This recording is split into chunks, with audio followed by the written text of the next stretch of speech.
Hi friend, কেমন আছো তোমরা? আশা করি ভালো আছো। আমিও খুব ভালো আছি।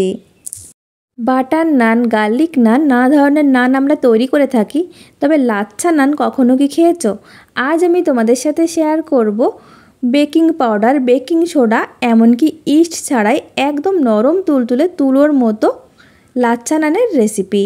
এটা তৈরি করা যেমন সহজ আর একদম নরম তুলতুলে হবে। একবার তৈরি করলে বারবার খেতে ইচ্ছা করবে, এতটাই টেস্টি হয়। তো চলো বেশি কথা না বাড়িয়ে তোমাদের সাথে এই নরম তুলতুলে লাচ্ছা নানের রেসিপিটা শেয়ার করে নিই।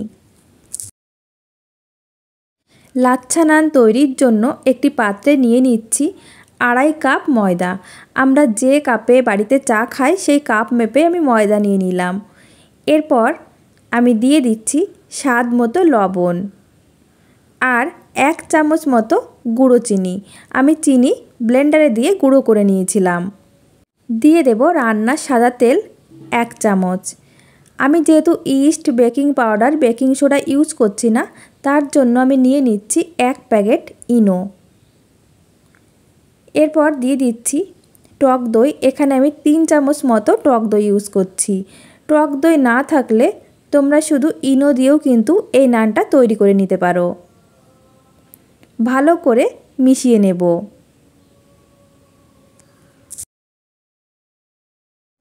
দেখো, টক দই দিয়েই কিন্তু আমার বেশিরভাগটা মাখা হয়ে গেছে। এখন নিয়ে নিচ্ছি উষ্ণ গরম জল। অল্প অল্প জল দিয়ে আমি মসৃণ একটা ডো তৈরি করে নেব। তোমরা কিন্তু জলের পরিবর্তে গরম দুধও দিতে পারো, খুব বেশি যাতে গরম না হয়, হালকা উষ্ণ গরম জল কিংবা দুধ নিয়ে নেবে।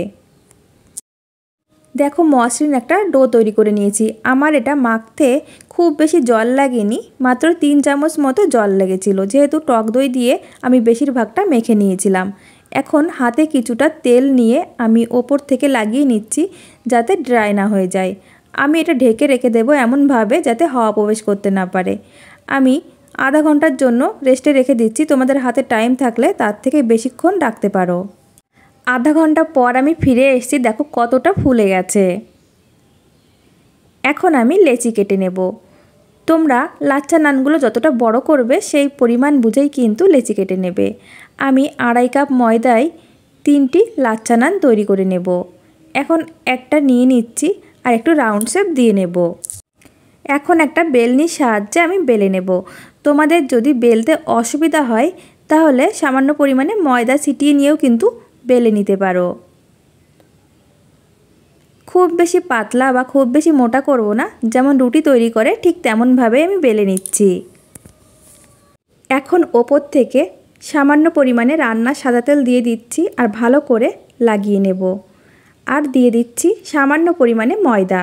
ময়দাটাও ভালো করে লাগিয়ে নিচ্ছি। ময়দার তেল ওপর থেকে ভালো করে লাগিয়ে নিয়েছি। এখন আমি ভাঁজ করে নিচ্ছি। শাড়ির কুচি যেমন ভাঁজ করে নেয় ঠিক তেমনভাবেই। আশা করি তোমরা দেখেই বুঝতে পারছো। আমার এই যে ভাঁজ করে নেওয়া হয়ে গেছে। এখন আমি ফোল্ড করে নিচ্ছি। একই রকমভাবে আমি বাকি দুটিও তৈরি করে নেব। সবগুলো একই রকমভাবে আমি তৈরি করে নিয়েছি।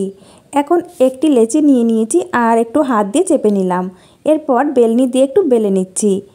তোমরা চাইলে হাত দিয়ে চেপে চেপে নিয়েও কিন্তু নানগুলো তৈরি করে নিতে পারো। আমি নিয়েছি কিছুটা সাদা তিল। তোমরা চাইলে কালো জিরে কিংবা ধনেপাতা দিয়েও কিন্তু ওপর থেকে ছিটিয়ে দিতে পারো। আমার বেলে নেওয়া হয়ে গেছে। খুব বেশি মোটাও না আবার খুব বেশি পাতলাও না। এখন আমি চলে যাব চুলাতে। চুলায় একটা তাওয়া বসিয়ে দিয়েছি আর তাওয়াটা ভালো করে গরম করে নিয়েছি। এখন এই রুটিটা দিয়ে দিলাম আর আমি ঢাকা দিয়ে মিডিয়াম ফ্লেমে রেখে হতে দেব 1 মিনিট। তো 1 মিনিট পর আমি ফিরে আসছি। 1 মিনিট পর আমি ফিরে এসেছি। ঢাকনা খুলে নিলাম। এখন আমি উল্টে দেব। এখন ওপর থেকে কিছুটা বাটার দিয়ে দিচ্ছি আর আমি ভালো করে নানের গায়ে লাগিয়ে নিচ্ছি। তোমরা বাটার পছন্দ না করলে ঘিও দিতে পারো। এখন আমি উল্টে দিচ্ছি। উল্টে দিয়ে অন্য সাইডেও আমি বাটার লাগিয়ে নেব। এইভাবে উল্টে পাল্টে দু সাইড সুন্দর কালার করে আমি ভেজে নেব। হাই ফ্লেমে রেখে ভাজতে যাবে না, মিডিয়াম টু লো ফ্লেমের মাঝামাঝি রেখে কিন্তু আমি ভেজে নিচ্ছি। হাই ফ্লেমে রেখে ভাজতে গেলে ওপরটা ভাজা হয়ে যাবে আর ভেতরটা কাঁচা থাকবে, খেতে কিন্তু একদমই ভালো লাগবে না। আমি উল্টে পাল্টে দেখো সুন্দর কালার করে ভেজে নিয়েছি। আমার এই লাচ্চা নানটা রেডি হয়ে গেছে, এখন আমি তুলে নেব। এটা ভাজতে ভাজতে কিন্তু আমি আরও একটা বেলে নিয়েছিলাম, এখন আমি এই তাওয়াতে দিয়ে দিচ্ছি। একই রকমভাবে আমি বাকিগুলো ভেজে নেব। যারা ইস্টের গন্ধ একদমই পছন্দ করো না, তারা কিন্তু এইভাবে একবার এই লাচ্চা নান তৈরি করে নিতে পারো। শুধু লাচ্চা নান না, যে কোনো নান তোমরা তৈরি করে নিতে পারবে। দেখো সবগুলো আমি ভেজে নিয়েছি। তো বন্ধুরা, তোমাদের কাছে এই লাচ্চা নানের রেসিপিটা কেমন লেগেছে?